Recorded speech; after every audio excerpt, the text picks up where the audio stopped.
Hello there, I am here today to share a story about a guy whose name is Ahmad. Ahmad did not have a happy childhood or life, to be frank. This is how his story goes. Daddy, Mommy, where are you going? Please don't leave me, I'm so scared. Did I do something wrong? Is that why you both abandoned me? I will change, I promise, but please don't leave me, please. The little guy prayed to God, hoping that God would bring his parents back to him. It seems like God didn't answer his prayers. However, someone found him and sent him to an orphanage where he was adopted. Seems like he should be happy that he has a roof over his head and food to eat, right? Nope, that was not the case. The little boy did not mingle around with the other children. He was always quiet and kept to himself. Because of this, the other kids in the orphanage started to bully him. The boy wasn't brave enough to fight for his own rights, so he kept quiet and endured it. One day, a little girl named Evelyn and another boy named Louis approached the little boy, telling him that they wanted to be his friends. The little boy couldn't believe what he was hearing. He was excited, but nervous at the same time, since he has never made friends with anyone before. He kept questioning himself, wondering if he was in a dream, as it was too good to be true. Unfortunately, this sweet dream didn't last that long, and this is because the little boy found out that the friends he made recently were actually pranking him. One day, as he was walking into the dining hall, he heard Louis saying to one of his friends, "Do you think we were going to be his friend?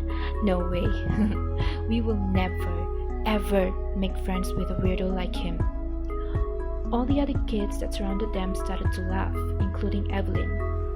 Instead of confronting them, the little boy ran away and started crying in pain. "Why did you guys do that to me? What did I do wrong?" He sobbed to himself, and in his heart he thought, "I will never trust anybody from now on." Time passed by and the little boy, despite being depressed growing up, graduated high school and got a decent job for himself. On the other hand, he was also working part-time, as he had a dream to pursue a higher education. With the salary he earned, he managed to rent a fairly decent house to stay. He did all of this without help from any friends or family members. He thought to himself, I guess I don't need anyone. After all, I'm better by myself and on my own. However, that all changed one day. The boy, who was now 19, saw a sad-looking guy sitting on the bench of the park. He usually walks through after his job. He walked up to the boy and asked, "Hey, do you need any help?" And then the boy started crying. "My name is Kush. My girlfriend and my best friend cheated on me. And they took all of my money and ran away. I don't know what I should do right now," said Kush in between sobs. "Kush, if you don't mind, we can share the rent and live together," said Ahmad. "Can I? You really don't want me staying with you?"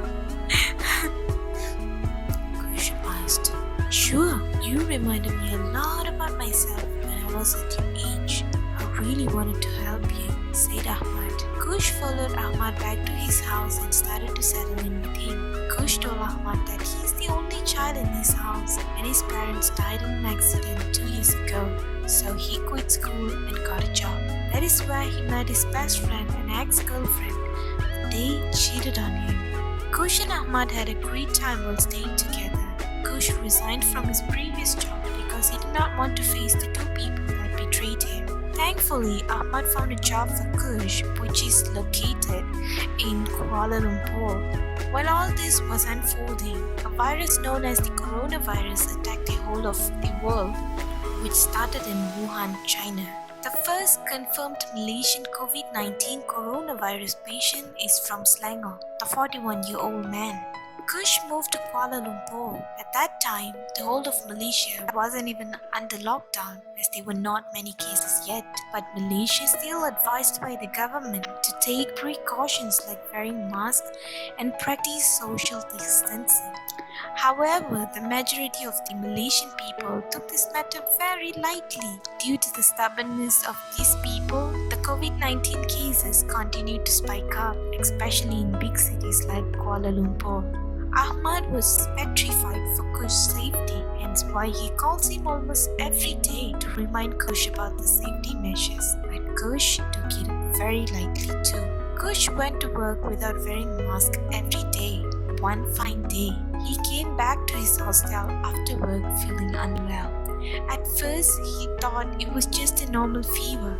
However, the symptoms of him having diarrhea, vomiting, sore throat, along with the fever didn't go away. Kush went to a hospital for a checkup. The doctor suspected that Kush probably would have acquired COVID-19 and ran a coronavirus test on him. A day later, his results came back positive. Kush was not allowed to leave the hospital and had to be quarantined to prevent the transmission of the virus. Kush called Ahmad to tell him about his condition.